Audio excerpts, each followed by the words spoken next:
abwira Timoteyo yuko umuntu wihaye cyangwa wemeye gukora uyu murimo neza atagononwa harimo inyungu uyu mwanya w'icyubahiro, ariko noneho harimo n'ubushizi bw'amanga bwo kwizera Yesu Kristo.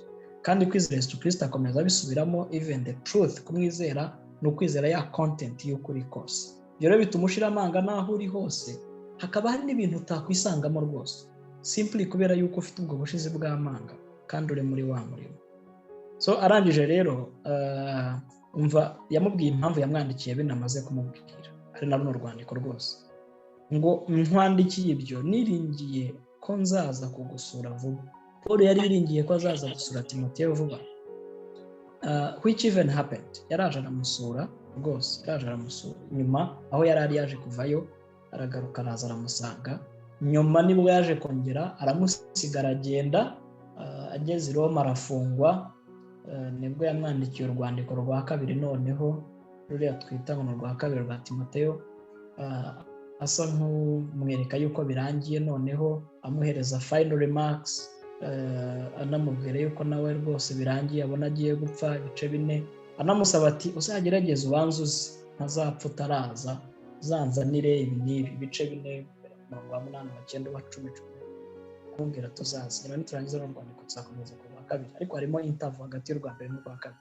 Hano yamubwiraga ati niringiye kuzaza kugusura vuba, niyo mpamvu nkwandikiye ngo, ariko mbikwandikiye kugira ngo nintinda kuza Timoteyo wumve, nintinda kuza uzamenye ibikwiriye kugenzerezwa mu nzu y'Imana, ariyo torero ry'Imana ihoraho, ari nayo nkingi y'ukuri igushyigikiye. Aramubwira ati nintinda no kuza ntuzibagirwe bya bindi twakoraga, wa murimo nagusigiyeho gutunganya the church, muri ya encouragement ndimo kuguhereza ngo ukomere rwose ntubivemo, ntibagusuzugure, ukomeze. Nintinda no kuza umenye uko ushyira ibintu ku murongo mu itorero ry'Imana, umenye uko ushyira ibintu ku murongo in the church. Twabonye chapter 2 iri addressed to the congregation, ino chapter 3 iri addressed ku bayobozi mu itorero, nubwo kuri application yacu tubona ko byose twebwe bitureba. Arimo arabwira rero Timoteyo ngo ushyire ibintu ku murongo. Twakuramo application yo kuvuga ngo natwe dusengere abayobozi bacu bajye bashyira ibintu ku murongo neza mu itorero ryo kubamo akavuyo, itorero ryo kubamo akajagari. Ndababara cyane iyo numva abashumba barwaniye ibintu ABCD in the church. Ndababara iyo ubona muri church harimo akavuyo muri organization, akavuyo. Amen, nta gahunda. Dusengera abashumba bacu rero, dusengera ababikora bajye bashyira ibintu kuri gahunda mu nzu y'Imana. Ariko ngiye no kumusubiramo ikindi kintu gikomeye ngo ni inzu y'Imana, ariyo torero ry'Imana ihoraho. It's not any man's institution. Ntabwo ari institution y'umuntu, ntabwo ari ONG y'umuntu, ntabwo ari akazu k'umuntu yishyiriyeho. Oya, itorero ry'Imana ni iry'Imana nyine, kandi ngo ni Imana ihoraho. Iyo Mana ngo ni nayo nkingi y'ukuri igushyigikiye, iyo nkingi y'ukuri ishyigikiye the church, inagushyigikiye wowe Timoteyo. Amen. Ririya torero nsengeramo, ngiye nsengera muri Restoration Church, Evangelical Restoration Church. Pastor Brian meruka asengera muri Bethel. Ririya torero usengeramo rifite uriya mu bishop cyangwa mu apotre cyangwa mu pasiteri uriyoboye, wanarishinze, reka tubyite gutya, sirye ni iry'Imana. Tubasengere rero ngo Imana ibahe ubwenge bwo gushyira ibintu ku murongo mu itorero ryayo. Akomeza aramubwira ati si ugushidikanya, ubwiru bw'ubumana burakomeye cyane. The mysteries of God, ubwiru bw'Imana burakomeye cyane. Ni ubuhe rero? Urabona hano ko hariho double point, ubwiru ngo kwerekanwa ifite umubiri. Urumva the mystery ni nako yabisobanuye Paul no mu rwandiko yandikiye rino torero the same church yo muri Efeso, kuko hano niho Timoteyo yari ari. Ni ubuhe bwiru? Hano hariho double point imbere, baba bagiye kubisobanura ngo ni Imana kwerekanwa ifite umubiri. That is a great mystery, a powerful God. Imana ikomeye, Imana ihambaye. Twabonye muri ya Bibiliya ngo ni Imana ngo ni ndabyibagiye rya jambo nararikunze, ni igihangange, imana y'igihangange, kwemera ikerekanwa ifite umubiri, ikagaragara ko ari umukiranutsi mu mwuka, ikabonwa n'abamarayika, ikamamazwa mu banyamahanga.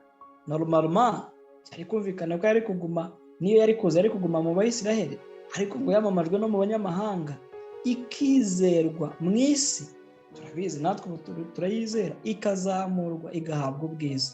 That is, ubirebye neza, this is Christ. Ninde werekanwe mu mubiri? Ninde wabaye umukiranutsi? Abamarayika barabihamije, uwamamazwa mu isi, uwizerwa, noneho ngo ikazamurwa, igahabwa ubwiza. That is Christ. So uwo ni Kristo, niyo ino mystery. Turimo aramubwira rero ngo si ugushidikanya, buno bwiru rwose burakomeye cyane. Icyo kintu cyo kumva yuko Kristo yari Imana, akaza akambara umubiri, akaba muri twebwe, agatura muri twebwe, akaducungura, akadupfira, hanyuma mu kumwizera akaba anatuye muri twebwe, tukaba tumwamamaza, tumwizera, kandi yarahawe ubwiza mu ijuru. That is a great mystery. Dukomeze n'undi murongo, niba uyu ari wo wa nyuma w'ino chapter, we continue with the next one. Tubona impamvu yari atangiye ibi ngibi, kuko ni continuation, twakabaye dukomerezaho munsi. So turimo tureba chapter 4, turumva ko arimo none haramwereka the foundation, icyo church yubakiyeho, ikitorero ryubakiyeho, ba bantu b'abayobozi yavugaga hejuru, n'itorero mu bice bibiri, ibyo bakwiye kugenzerezamo n'imigenzerezo, n'ibyo bakora, n'ibyo bavuga, n'ibyo bagenderamo. N'iriya mystery, ni buriya bwiru amubwiye. Atariko noneho nubwo buriya bwiru buhari, Kristo yaje, yaducunguye, yari Imana, ngo ariko umwuka avuga yeruye ati, kandi umwuka ntajya abeshya, wa mwuka wahamije nyine Kristo, ngo avuga yeruye ati, mu bihe bizaza bamwe bazagwa bave mu byizero, bite ku myuka iyobya n'inyigisho z'abadayimoni, bayobejwe n'uburyarya bw'abigisha, cyangwa bayobejwe n'uburyarya bw'abigisha b'abanyabinyoma, bafite inkovu z'ibyaha mu mitima yabo nk'iz'ubushye, babuza kurongorana, baziririza ibyo kurya Imana yaremye, kugira ngo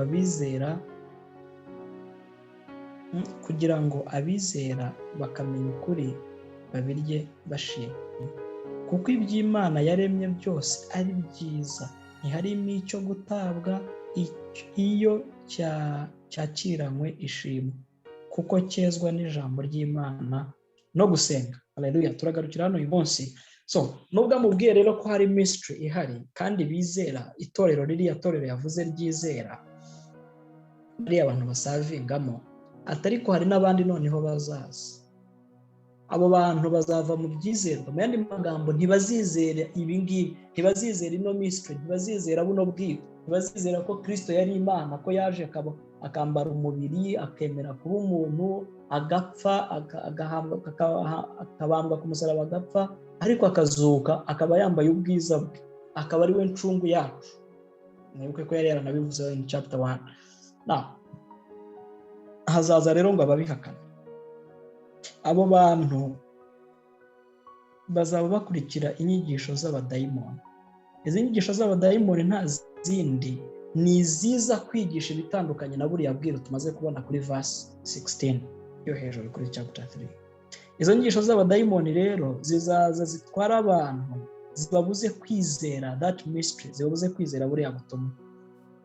Kandi abo bazaza kuzigisha ngo bazaba ari abantu b'indyarya gusa, bazaba ari abanyabinyoma, definitely ko ntabwo bazaba bigisha ukuri, bazaba ari abanyabyaha mu mitima yabo, ibyaha bizaba bibuzuye, and we have them. Dufite abantu baza bakigisha bakabwiriza ariko b'abanyabyaha. Hano byagize bya verse 3 yansekeje, ngo bazaba babuza abantu kurongorana, baziririza ibyo kurya Imana yaremye, kugira ngo abizera bakamenya ukuri babirye bashimye. Hano nagerageje gukora a deeper study and meditation, nsanga hariho abantu bareka gukora ibintu runaka in the name of pleasing God, ariko binyuze mu kwibabaza kwabo, as if mu kubikora in so doing they will deserve God's favor. Bakareka kurongora marriage as if in doing that they are winning God's additional favor. Bakareka kurya ibiryo runaka in the name of pleasing God to win his favor. Now, Paul is warning Timothy ngo bano bantu ntazabiteho, bazaza ariko ntibazabaheza umwanya rwose. Mu bindi bice nyine bigaragaza what marriage is, ko ari n'abagira iyo mpano yo kudashaka, but atari ukubireka in the name of winning God's favor rwose, cyangwa ibi byo kurya. Urugero rwiza wenda twabona as we come to close of today, Abisirayeli murabizi ko hari ibiryo bataryaga bitatuye ibirenge, inzara byose. Noneho Petero muraza kubyibuka mu byakozwe n'intumwa, murabona ibice 10 niba ntibeshye, cyangwa hafi aho, Petero ari mu nzozi akerekwa, Imana ikamwereka imuhereza ibiryo by'amoko yose harimo n'ibyo bataryaga, akamubwira ngo ngaho rya, akabyanga, akanga kubirya. Imana ikamubwira ngo reka birye kuko ari njyewe ubiguhaye ibyaremwe byose. Hano Bibiliya tubwiye ngo byezwa n'ijambo no gusenga. Hanyuma Petero barabirya, ariko ubwo Imana arimo kumwereka kujya Gesco ari kwa Korneliyo kujya kumubwiriza kugira ngo akizwe, kandi yari umunyamahanga. Ngo ageze yamubwirije, akijijwe, buzura umwuka wera, ndetse izindi ntumwa zibanza no kumugirira ishyari no kumuburanya. Ariko aravuga ati se, ati ko nabo buzuye umwuka wera nk'uko natwe tuwuzura. N'iyandi magambo iby'Imana yaremye byose ni byiza, nta gikwiye kuziririzwa unless there is a leadership of the Holy Spirit. Habayeho kuyoborwa n'umwuka wera ngo iki kireke. Ariko bitari ukuvuga ngo ndakiretse in the name of winning God's favor, kuko God's favor nta yindi ni grace duhabwa mu kwizera, bya bintu twabonye ku murongo wa 16 ibice 3, bwa bwiru bw'Imana bukomeye, ubwo Imana yambaye umuntu, yigize umuntu, akambara umubiri, akadupfira, akazuka Kristo, ubu akaba yambaye ubwiza bwe. Kubyizera ibyo ngibyo akaba aribyo biduhesha agakiza. So aha rero dusoza, Paul arimo arabwira Timoteyo ati abo bantu mu itorero bazaza, iki kintu yise ngo mu minsi ya nyuma, cyangwa ngo mu bihe bizaza, mu cyongereza bavuga in the later days. Nta nubwo zari zigiye kihe, ubu ngubu imyaka igiye kugera 2000 n'urwandiko rwanditswe, we still have these people. Actually yusomye cya gihe intumwa zuzura umwuka wera mu bice 2 byakozwe n'intumwa, bababaza ngo basinze n'ibiki, Petero akavuga ati ibi ni ibyahanuwe n'umuhanuzi Yoweri ngo mu minsi ya nyuma, cyangwa mu minsi y'imperuka nzasuka umwuka wanjye. So actually kuva igihe umwuka wera yamanukiraga intumwa, buriya hari hatangiye icyo gihe cy'iminsi ya nyuma. Hatangiye icyo gihe cy'iminsi ya nyuma. We are still in end times, turacyari muri iyi minsi ya nyuma. Niyo mpamvu bano bantu bahari. Hari umuntu w'inshitani twaganiraga mu kanya ambwira abantu bigisha ibintu, nambwira nabo bantu ntibazavaho, ntibazanashira, kubera yuko nyine Bibiliya ivuga ko bazabaho. So tuvuze rero ngo bavuyeho barashize, twaba tubaye anti-biblical, bazahoraho. Ariko twebwe, what ground do we stand on? Duhagaze hehe? Ese duhagaze kuri bwa bwiru bw'Imana bukomeye bwo kwizera icyo Kristo yadukoreye ku musaraba? That's the message Paul is giving Timothy. Ngo mu gushyiraho ibintu ku murongo, nanatindaho, mu gushyira ibintu in order in the church, mu gutunganya ibintu mu rusengero, yite kuri ibyo ngibyo yuko ya Mana imwe ariyo nyiri itorero inarisustaininga, niyo yaje ikanigira umuntu ikaducungura. And then people should believe that truth. That is the strong faith people should have. Yeah, thank you so much. Ngira ngo tuzakomeza ejo. God bless you. Ndabona iminota